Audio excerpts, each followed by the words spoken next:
Hi, and welcome to this new edition of Maverick Sports. Well, spring break is behind us, and we're into the stretch run at UNO, both academically and athletically. Here's what's on tap for this show. We'll take a look at UNO's International Runner. Of course, the annual fundraising event for UNO Women's Walk. We have the Maverick Beef. We'll take a look at Campus Dojo and planning a move. So now, let's look and see what's gone on since we were last together. Well, the North Central Conference champion Maverick swim team sent 11 athletes to the NCAA Division II National Meet.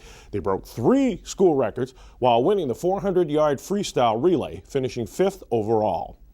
The track team saw Pinar Saka win All-American honors in 3 separate events at the NCAA Division II Indoor National Championships. She competed in the 200 and 400-meter races plus the 4x400-meter relay. Molly Belling, Anya Putz, and Kayla Kepke joined Saka at the Nationals.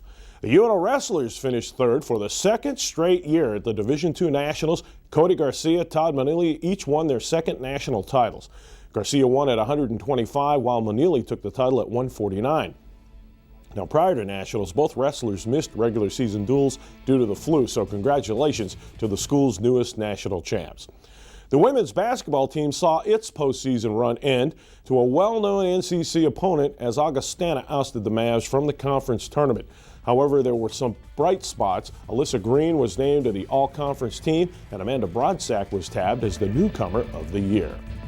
The men's basketball team got to the Division II North Central Regional Semifinals before bowing to Winona State, ending their season at 25-7. Now, those 25 wins, that's a school record. The previous mark was 23 victories in a season, set twice, first in 1983-84 and again in the 2004-05 season.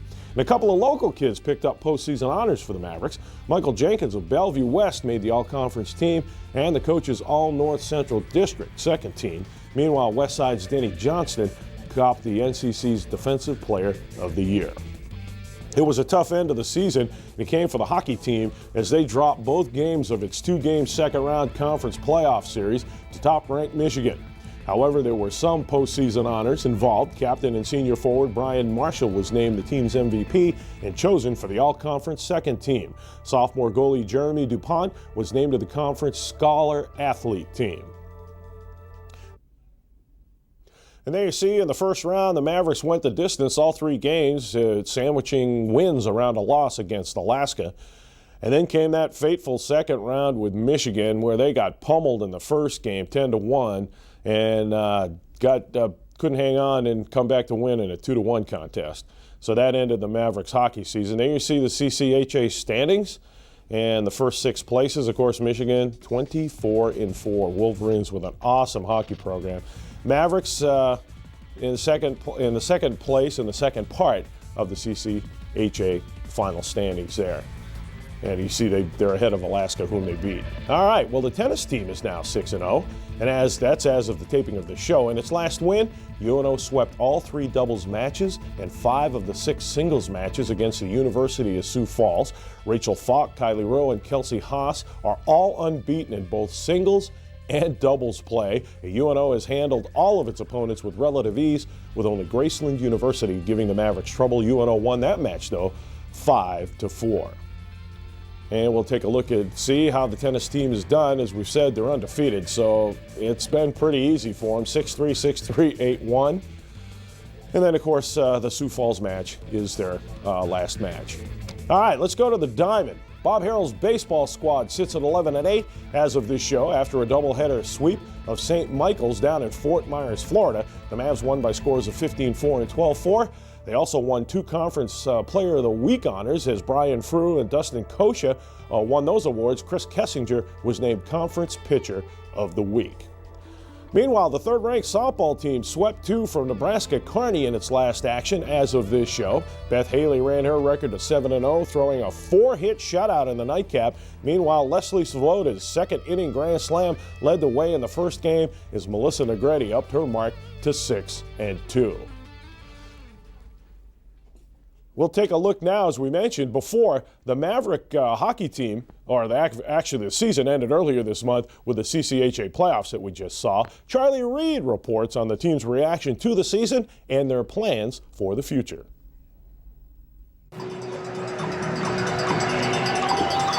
The Maverick hockey team ended its season losing to Michigan in the second round of the CCHA playoffs this year. However, as the season ends, preparation for next season is already underway. We still have a couple of humps to climb as a program. We're right there, we're on the cusp, and this year was no different. We have the nucleus there of players that I think we can make that next jump, but we still have a few steps we have to make in order to be a consistent top 4 team in this conference. One of those changes will be the growth of a young defensive core led by assistant captain Mark Bernier. We got the off season to work hard, and just playing in our systems, listening to our coaches. We got a great coaching staff that's going to help us. And they have helped us. I think we've progressed from the beginning of the year to where we are now. Just getting better every day and working hard every day. It's only going to help us, next year and the years to come. Another task facing the coaches is replacing the firepower of this year's senior class, which included captain and leading scorer Brian Marshall. To lose them is definitely going to hurt for next season, but with the guys that we currently have that can step into those roles, the guys that we have coming in that will be freshmen to be that we feel can be impact players and fill some of those areas, we should be in a good position for next year as well. With a 17-19-4 record, the Mavs still have high hopes for the 2008-2009 season. It may be a long offseason, but it won't be long before the first puck drops in October. For Maverick Sports, I'm Charlie Reed. A lot, Charlie. Well, international recruiting of student athletes isn't just the practice of supersized universities. UNO's athletic program has also extended overseas and discovered several talented athletes in the process. Christina Engdahl reports on one very fast athlete in particular. Women from all across the world come to Nebraska to train with the UNO women's track program. One such woman is sprinter Pinar Saka, a native of Turkey.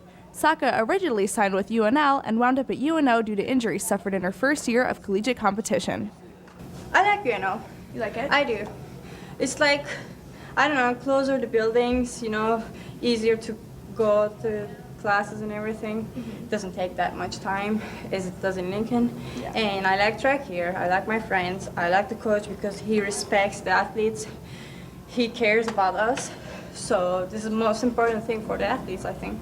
Coach Smith signed Saka with the Maverick track program 2 years ago. Saka's performance has set high standards for her team and the conference. Well, it's fabulous right now. She's leading the country in the indoor 200 and the 400. We're going to go to the national meet next week. It doesn't necessarily mean she's going to get first in both events, but she will be a contender. Just like anybody that's in the top 8, let's say, would be a contender for a national title. Ashley Yates, teammate of 2 years, has enjoyed competing alongside Saka and growing to know her. I love Pinar. She's awesome, and she's the most amazing runner. She trains harder than anyone I've ever seen. In her most recent meets, Saka has captured several first and second place titles. Although the transition from Turkey to America was not an easy one, Pinar Saka is an undeniable force on the Maverick women's sports team. The hours may be long and the training may be tough, but it's something that Saka tells Mav Sports she was born to do. For Mav Sports, this has been Christina Engdahl. Maverick baseball is already underway this spring, following last year's milestone season. So in 2007, the Mavericks 9 accomplished something that no other UNO baseball team has ever done before. Andrew Masters fills us in. The 2007 Maverick baseball team accomplished something that no other Maverick team had done before, reaching the Division II College World Series. According to head coach Bob Harold, the facilities at Chili Greens should help the team prepare for the upcoming season. We have a different kind of facility now. We have an indoor facility at Chili Greens where we're able to bring everybody in. In other words, we use the strike zone where, since we can't get outside because of due to the weather, we have our batters face our pitchers at the strike zone live. And now we're also able to incorporate a full team practice at Chili Greens because of the size of the facility. We can take a full infield, a full outfield, and do a lot of whole team drilling. Senior captain and closing pitcher Blake DeNoyer said there are several things that help the team prepare for this upcoming year. Compared to last year, we've scrimmaged a lot more actually. In the fall we scrimmaged almost every single day, and in prior years we've done more like skill work and then scrimmage on the weekends and stuff, but this past fall we scrimmaged practically every day. Well, my expectations are they're the same for every team I have. That's prepare yourself as well as you can, and that has part to do with myself also, getting the team ready and then going out and give as good effort as you can. The Mavericks look to improve once again by reaching the Division II College World Series and maybe winning a national championship. For Maverick Sports, this is Andrew Masters. Our next story helps us answer this question. Who else besides the coaches and athletes contributes to the success of UNO women's athletics? Eris Rogel explains how business and the community come together in the Diet Pepsi Women's Walk to sponsor UNO's women athletes and how the athletes in turn give back to the community. Through the Women's Walk fundraiser, sponsors and supporters like Diet Pepsi, who last year donated $330,000, have helped keep the women's athletic program alive. The money raised from the Diet Pepsi UNO Women's Walk goes to offset scholarship costs and provide actual scholarships for our female student athletes. These young women will honestly be our doctors and lawyers and businesswomen and moms of tomorrow, and we're hoping that at UNO, through the funding of the Diet Pepsi UNO Women's Walk, we're giving them the opportunity to be successful. Well, I think that the Women's Walk is just absolutely amazing, and I definitely do plan on being involved. I can see myself, getting my company that I'm working for excited about the Women's Walk and hoping to donate money. I really support the event just because I want to give back to the people who gave to me. And if it wasn't for a scholarship in college, I would have had to forego playing volleyball to be able to make money so I could pay for my school.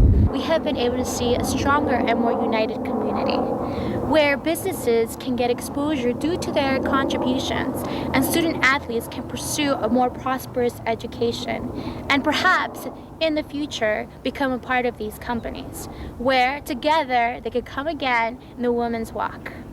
This is Eris Rogel with UNO Sports.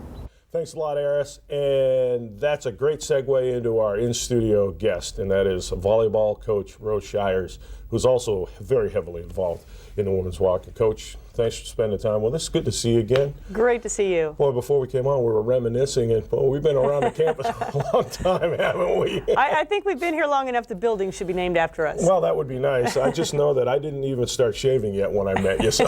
I was 12 when I started working here. So. All right. The Women's Walk has been such a major part of women's sports and the UNO in general.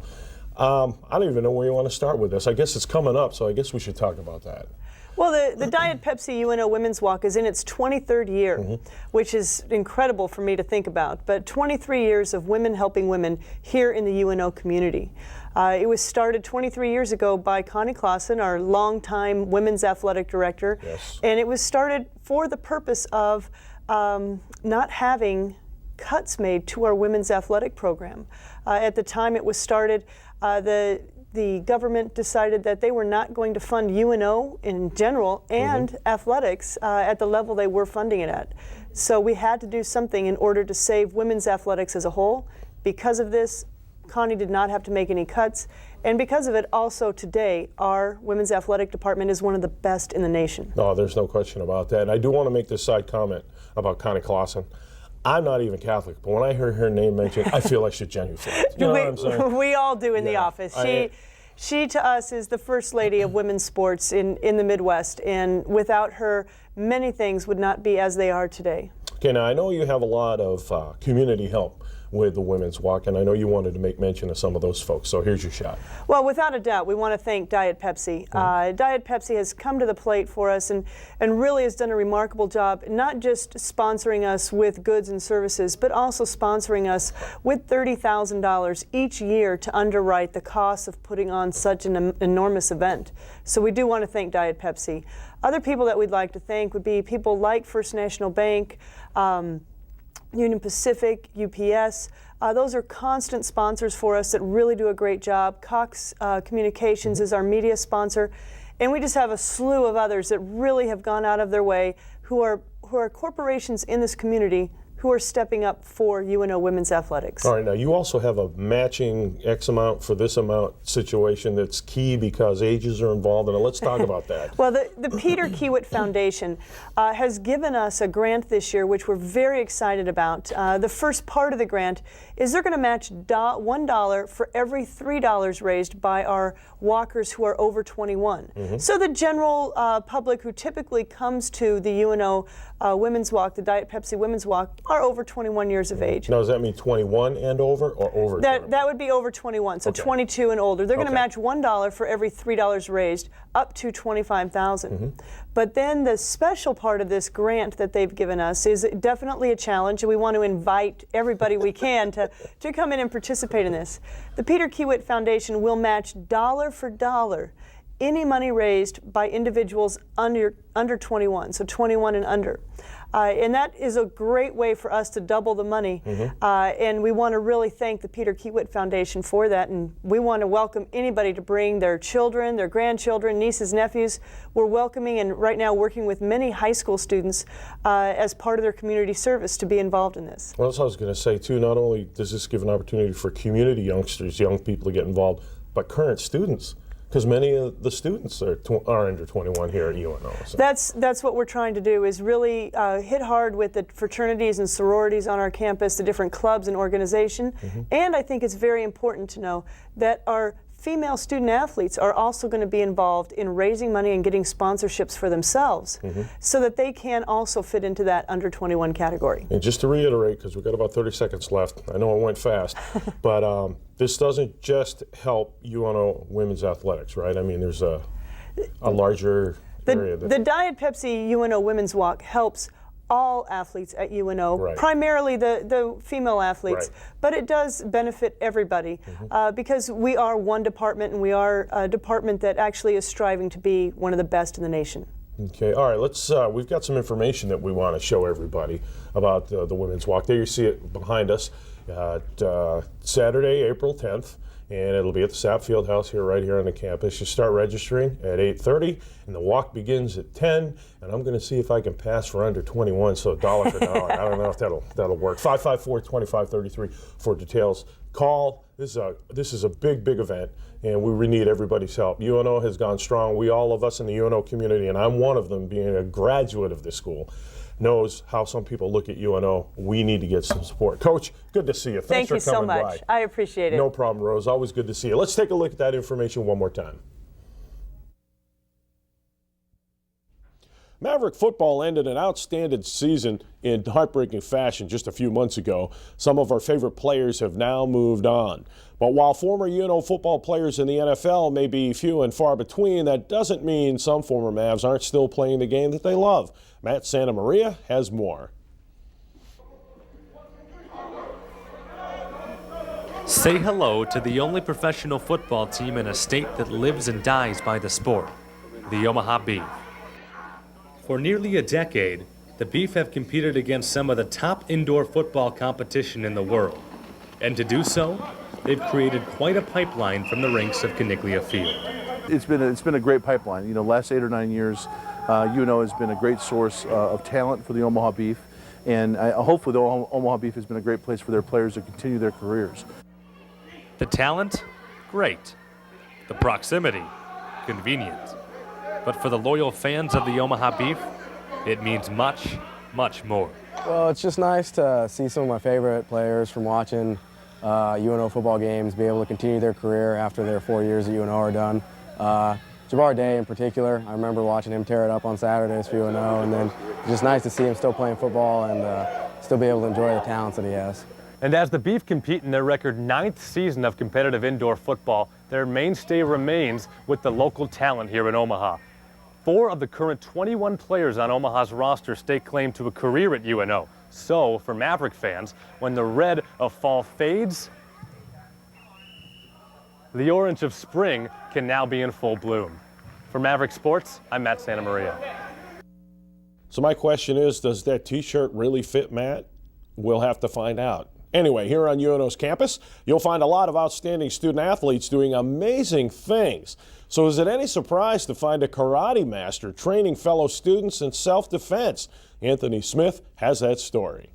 No matter where you live in the country or how safe you think your neighborhood may be, safety should always be your first concern. And that's especially true on college campuses, where assault is not uncommon. Well, one UNO student decided to take matters into her own hand and help out our fellow students. That's right! Yes! Excellent! Meet Elise Hull, a sophomore accounting major who wanted to help her fellow students learn how to protect themselves. So along with the hyper staff, she created a self-defense class. Well, my first class I actually taught was when I was 13 years old, and I was helping out with one of my other friends' self-defense classes. And just seeing those women getting the hang of it and just realizing that they can protect themselves in everyday life, that was just really cool to me. And so I thought that I wanted to spread that confidence to other women. So that's how I started teaching my own classes. Elise is well qualified. And did we mention she's a 5th degree black belt and has taught classes all over the country? And, well, we'll just let her explain. I traveled with the United States Martial Arts team. I'm a part of the National Martial Arts Hall of Fame. I was inducted twice into that, once for Black Belt of the Year, another time for Female Instructor of the Year. If you just take away one thing from a self-defense class, then that's all you need. Maybe that one thing can save your life. Reporting for Mav Sports, this is Anthony Smith. Well, you've probably already seen it around town, the new O logo for UNO Sports. And maybe you wondered if it was replacing the Maverick logo. Well, Munira Amini fills us in on the role that both logos play in supporting your favorite teams. The Durango Bullhead has not been replaced by the new O logo. The athletic department will not allow anything to touch, distort, or cover up the bullhead. The tradition will continue. The O is just a secondary mark or logo, which is there to protect the athletic department. As a registered mark, in order to protect the interests of the university and their association with particular outside entities. The athletic department is using O as a trademark. The athletic department will benefit by the license and vendors to do things with any of their secondary marks, in which 7.5% of sales price will go towards the department. So far, the athletic department is pleased how the new mark has been catching on. For the Maverick Sports, I'm Munira Amini. Okay, now let's take a look at what's on tap for Maverick Athletics. First, we're going to take a look at the track season. And of course, track now has moved outdoors as opposed to the indoor season. There you see it coming up in April. A lot going on for the Maverick Thin Clads and Northwest Missouri State Invite starts everything off. Then they have the D2 Challenge in the middle of April. That ought to be interesting. And then Azusa Pacific Invite. I can see if I get myself on that trip out to the West Coast. Meanwhile, take a look at tennis. The undefeated tennis team we want to emphasize again.